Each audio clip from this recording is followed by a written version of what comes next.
सुप्रभात, बहुत स्वागत है आपका। आप देख रहे हैं एबीपी गंगा, आपके साथ हूं मैं दीपा। फिलहाल सुबह के 6 बज गए हैं। खबरों की ओर आगे बढ़ते हैं। संभल से खबर है। संभल पटाखा फैक्ट्री में हुए हादसे में रेस्क्यू ऑपरेशन पूरा कर लिया गया है। हादसे में 3 लोगों की मौत हुई जबकि 9 लोग घायल हुए हैं। वहीं सहारनपुर की फैक्ट्री में पटाखा फटने से एक महिला घायल हो गई और फैक्ट्री में आग लग गई। संभल की पटाखा फैक्ट्री में धमाका, 3 की मौत। रेस्क्यू ऑपरेशन यहां पर पूरा कर लिया गया। खबर है 9 लोगों का इलाज जारी है। हादसे में घायल 9 लोगों को अस्पताल में भर्ती करवाया गया। सहारनपुर की पटाखा फैक्ट्री में भी धमाके से महिला घायल और फैक्ट्री में आग यहां पर लग गई। तो दोनों ही जगहों की तस्वीर आपके सामने। संभल में पटाखा फैक्ट्री में जो धमाका हुआ, उस हादसे में 3 लोगों की मौत हुई। यहां पर रेस्क्यू ऑपरेशन को कंप्लीट कर लिया गया है। हादसे में घायल 9 लोगों का इलाज जारी है। जबरदस्ती हादसा, संभल की पटाखा फैक्ट्री और सहारनपुर की फैक्ट्री में धमाका हुआ। सहारनपुर में पटाखा फटने से एक महिला घायल हो गई और उसके बाद पूरी फैक्ट्री में धमाके के साथ आग लगी। संभल की पटाखा फैक्ट्री में ब्लास्ट हुआ और उसके बाद किस तरीके से वहां पर रेस्क्यू ऑपरेशन चला, उसकी भी तस्वीर आप देख रहे हैं। यहां 3 लोगों की जान चली गई, 9 लोग घायल हैं संभल में।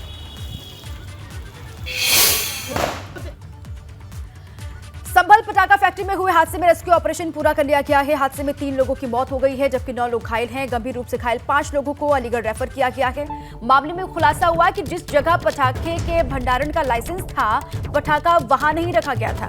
आबादी क्षेत्र में पटाखा रखे जाने और बनाए जाने की वजह से बड़ा हादसा यहां पर हुआ है। नुकसान ज्यादा हुआ है। मामले में एक आरोपी को गिरफ्तार किया गया। दरअसल संभल के मोहल्ला सराय निवासी साबिर ने अपने मकान में आतिशबाजी की फैक्ट्री लगा रखी थी और इस समय शादी का सीजन है और बड़े पैमाने पर वहां आतिशबाजी का निर्माण कार्य चल रहा था। शाम को अचानक से बारूद में आग लगी और विस्फोट हो गया। धमाका इतना खतरनाक था, इतना जबरदस्त था कि मकान की छत उड़ गई। रिहायशी इलाके में चल रही आतिशबाजी की फैक्ट्री में जोरदार विस्फोट से आसपास के मकान जमींदोज हो गए। घटना के 2.25 घंटे के बाद करीब 7 बजे 6 महीने के मासूम बच्चे और एक महिला का शव बाहर निकाला गया था। आसपास के कुछ और मकानों में दरारें आने की खबर है और सभी जो मकान आसपास हैं उनको खाली करवा लिया गया है सुरक्षा के लिहाज से।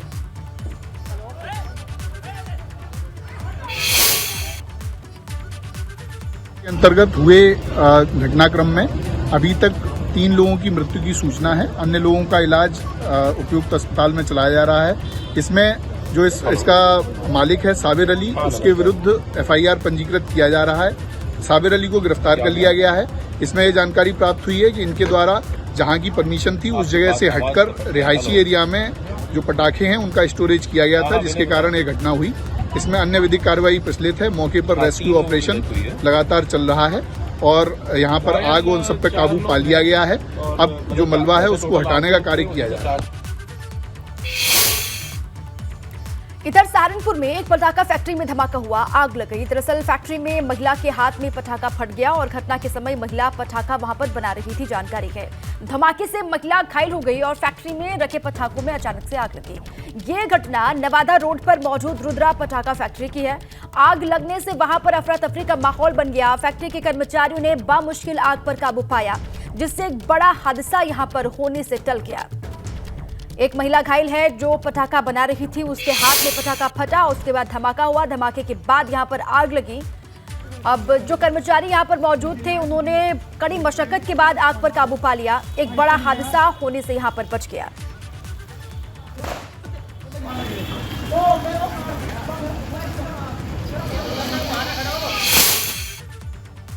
अब आइए आगे बढ़ें। 2024 के लोकसभा चुनाव को लेकर समाजवादी पार्टी का महामंथन आज भी जारी रहेगा।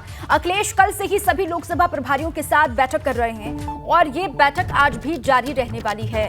अखिलेश यादव ने कुछ लोकसभा प्रभारियों को आज भी बुलाया है। कल जिलों में मतदाता सूची की गड़बड़ियों से संबंधित बैठक में कई लोकसभा प्रभारी शामिल हुए थे और 24 के लोकसभा चुनाव के मद्देनजर सभी लोकसभा प्रभारियों की ये बैठक काफी महत्वपूर्ण मानी जा रही है। इस बैठक में अखिलेश यादव की रथ यात्रा को लेकर भी रणनीति बनेगी। लोकसभा चुनाव को लेकर रणनीति बना रहे हैं अखिलेश यादव और लगातार बैठकों का दौर जारी है। आज भी लोकसभा प्रभारियों को बुलाया गया है, वो बैठक में शामिल होंगे, उनके साथ चर्चा करेंगे अखिलेश यादव। और कहा यह जा रहा है आगे अखिलेश की रथ यात्रा भी निकलनी है, उसको लेकर भी चर्चा की जाएगी। 2024 के लोकसभा चुनाव को लेकर समाजवादी पार्टी का फोकस बूथ पर है और इसीलिए चाहे लखीमपुर में प्रशिक्षण शिविर हुआ हो या फिर नैमिषारण्य में हर जगह बूथ पर यूथ कार्यकर्ताओं को ट्रेनिंग दी गई कि कैसे लोकसभा चुनाव में समाजवादी पार्टी के पक्ष में अधिक से अधिक वोट पड़े और इसके लिए सबको तैयार रहना है। लखनऊ कल वोटर लिस्ट में गड़बड़ी ना होने पाए, इसे लेकर पार्टी कार्यालय पर वोटर लिस्ट पुनरीक्षण प्रभारियों की बैठक बुलाई गई थी। देखिए, लोग समाजवादियों के इतिहास को नहीं जानते। समाजवादी चुनाव लड़ने के लिए हमेशा तैयार रहते हैं। आपको याद होगा, समाजवादी जेल में रहे हैं, वो बाहर काम होता रहा। तो समाजवादी पार्टी लोकसभा की 80 सीटों पर चुनाव लड़ने के लिए हमेशा तैयार है और रहेगी। आप देख रहे हो, भारतीय जनता पार्टी की सरकार में कोई सुरक्षित नहीं है। न तो कोर्ट में सुरक्षित है, न तो जेल में सुरक्षित है, न समाज में सुरक्षित है। लखनऊ में आज भी सपा का महामंथन जारी रहेगा। कल भी सपा दफ्तर में एक बड़ी बैठक हुई जिसमें अखिलेश यादव ने अपने प्रभारियों से वोटर लिस्ट में गड़बड़ियों को खत्म करने और नए वोटर को जोड़ने पर जोर दिया। लेकिन 80 सीट को लेकर जो बात अखिलेश यादव ने कही है उस पर राजनीति उबाल मार रही है।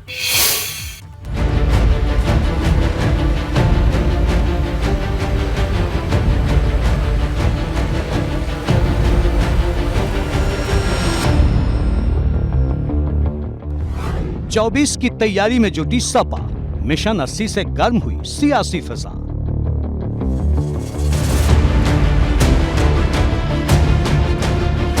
अखिलेश यादव की सबसे बड़ी परीक्षा, वोटर लिस्ट से होगी लाल किले की सुरक्षा।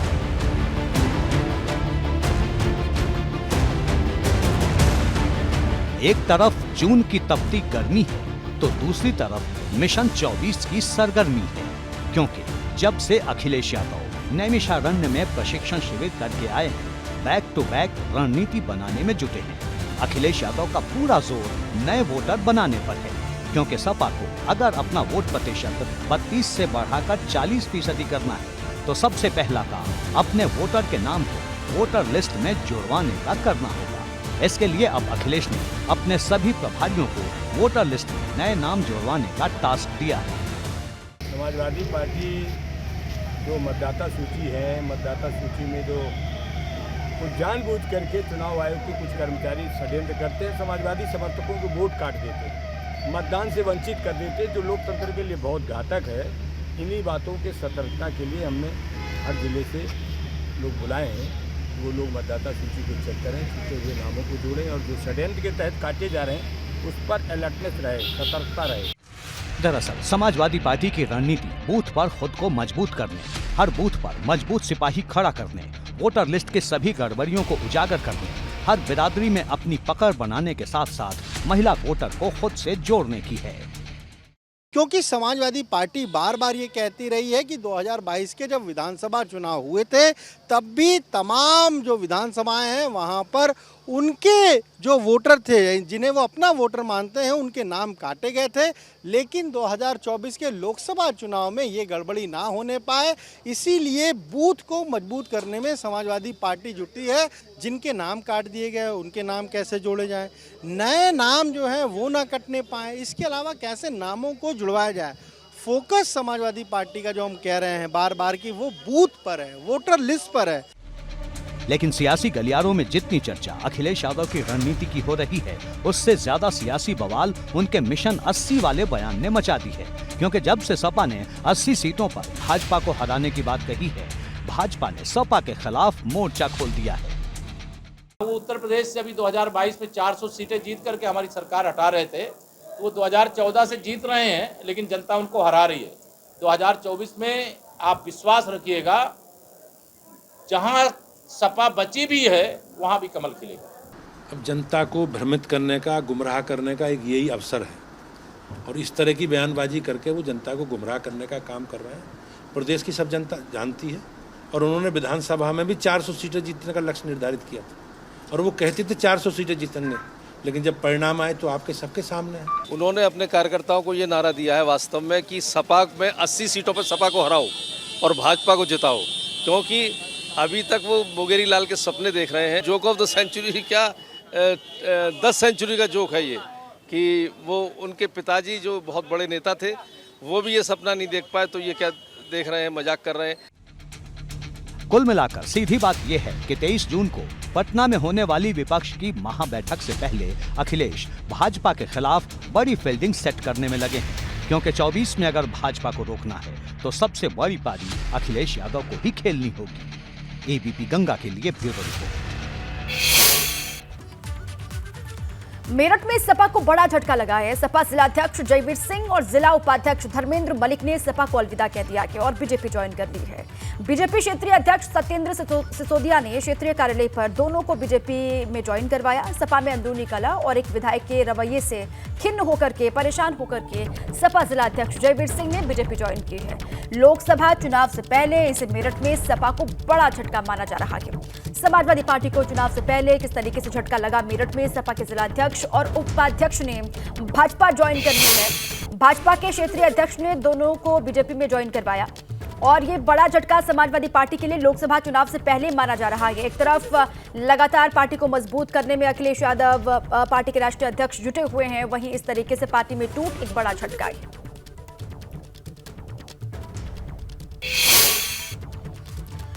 बसपा नेता मायावती ने धर्म वाले मोर्चे पर ऐसा हमला बोला कि सूबे का सियासी माहौल गर्मा गया। मायावती ने भाजपा और कांग्रेस दोनों पर दलित और मुस्लिमों की उपेक्षा करने का आरोप लगाया है।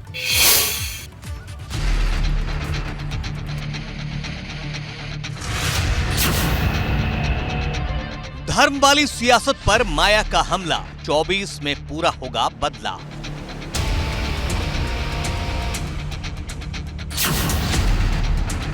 दलित मुस्लिम का गठजोड़, हाथी को मिलेगा हार का तोड़।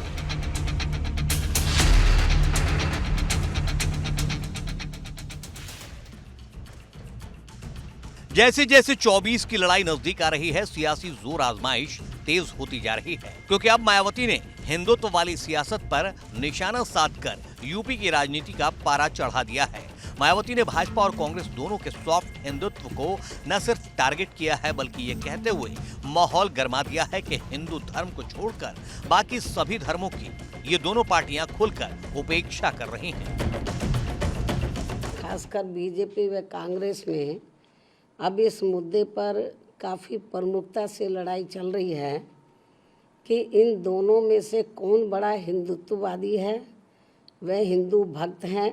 इससे ये जरूर स्पष्ट होता है कि हिंदू धर्म को छोड़कर बाकी सभी धर्मों की ये दोनों पार्टियां उपेक्षा कर रही हैं, क्योंकि अपने देश में अकेले या हिंदू धर्म को मानने वाले लोग ही नहीं रहते हैं।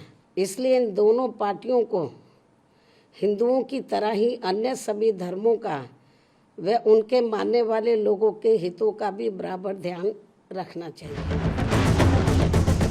दरअसल मायावती का फोकस मध्य प्रदेश, राजस्थान, छत्तीसगढ़ और तेलंगाना में होने वाले विधानसभा चुनाव पर है, जिसके लिए वो अपने दलित मुस्लिम गठजोड़ को फिर से मजबूत करने में लगी हैं, क्योंकि इन राज्यों में अगर मायावती ने दम दिखाया तो उसका असर 24 में भी नजर आएगा।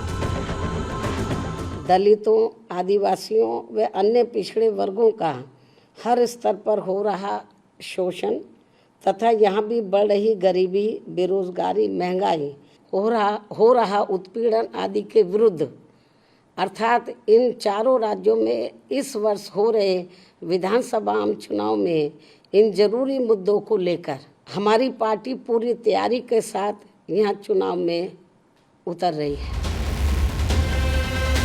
लेकिन मुस्लिमों की अनदेखी की जो बात मायावती ने कही है, उस पर भाजपा हमलावर हो गई है। भाजपा के अल्पसंख्यक मोर्चा के अध्यक्ष बासित अली ने ये कहते हुए मायावती के खिलाफ मोर्चा खोल दिया है कि मुस्लिमों के लिए जितना काम भाजपा ने किया है, किसी ने नहीं किया। तुष्टीकरण की और समाज को बांटने की जो राजनीति कर रही हैं, वो चलने वाली नहीं है।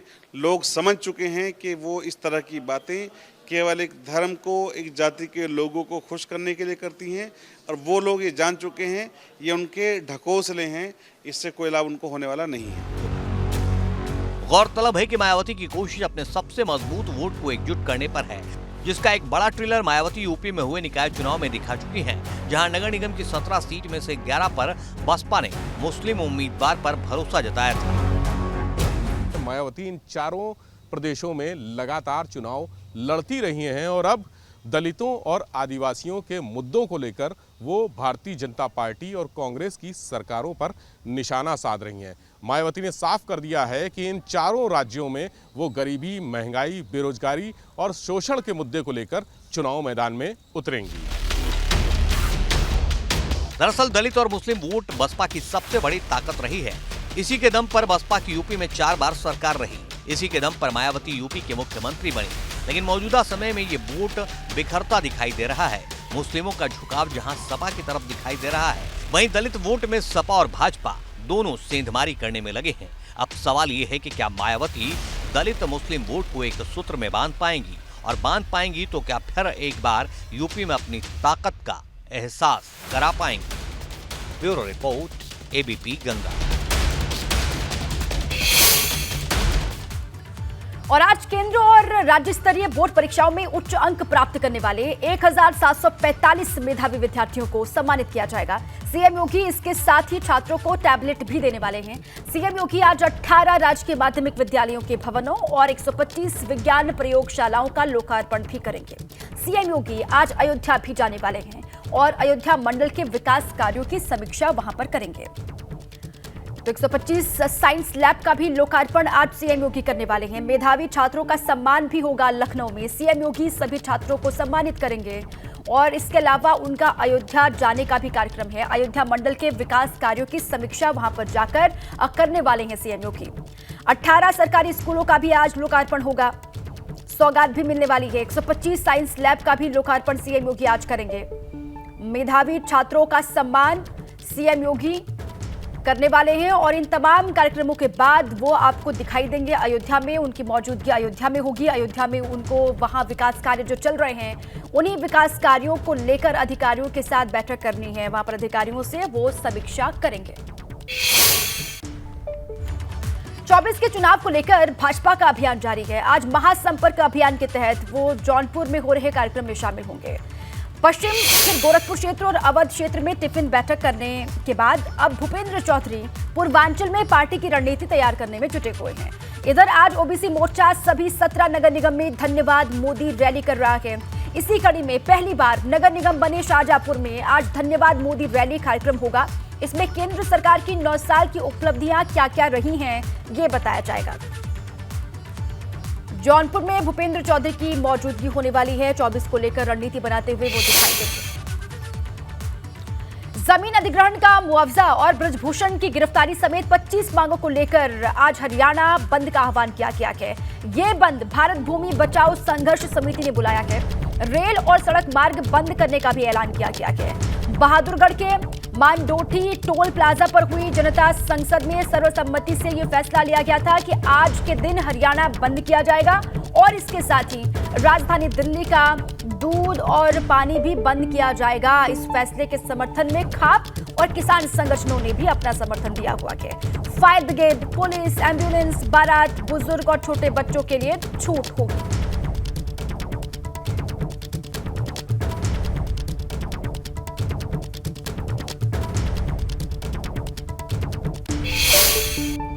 कोर्ट परिसर में गैंगस्टर जीवा की हत्या के आरोपी विजय यादव को रिमांड पर लेने के लिए पुलिस की तरफ से कोर्ट में दाखिल की गई अर्जी पर सुनवाई होगी। पुलिस की तरफ से दाखिल अर्जी में कहा गया है कि विजय यादव से हत्याकांड के साजिशकर्ता को लेकर पूछताछ की जानी बाकी है। विजय विदेशी रिवॉल्वर कहां से ले आया ये भी पता लगाना है। कोर्ट परिसर में मौजूद उसके साथियों के बारे में जानकारी भी लेनी है। साथ ही उसके नेपाल कनेक्शन को भी खंगालना है। और इस बीच पुलिस ने अपनी जांच का दायरा बढ़ा दिया है। लखनऊ और मैनपुरी के अलावा बाराबंकी, फतेहगढ़ समेत तमाम उन जिलों में भी छानबीन की जाएगी जहां जहां जीवा बंद रहा है। तो संजीव जीवा हत्याकांड से जुड़ी है बड़ी खबर। पुलिस ने हत्याकांड की जांच का दायरा बढ़ाया और अलग अलग हिस्सों में लगातार छानबीन। कई जिलों में लखनऊ पुलिस छानबीन करेगी।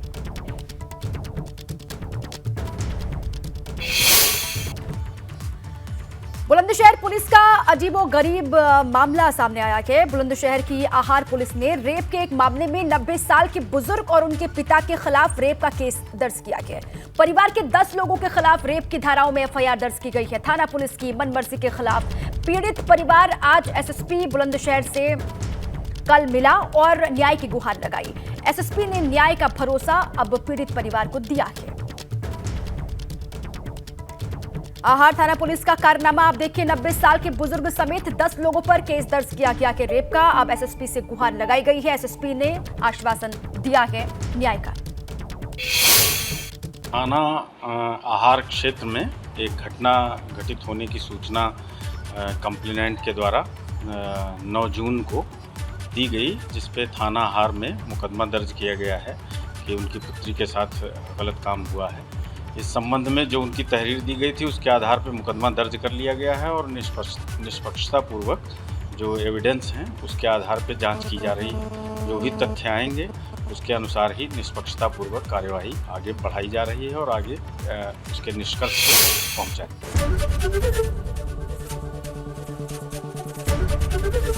एबीपी गंगा, खबर आपकी, जुबान आपकी।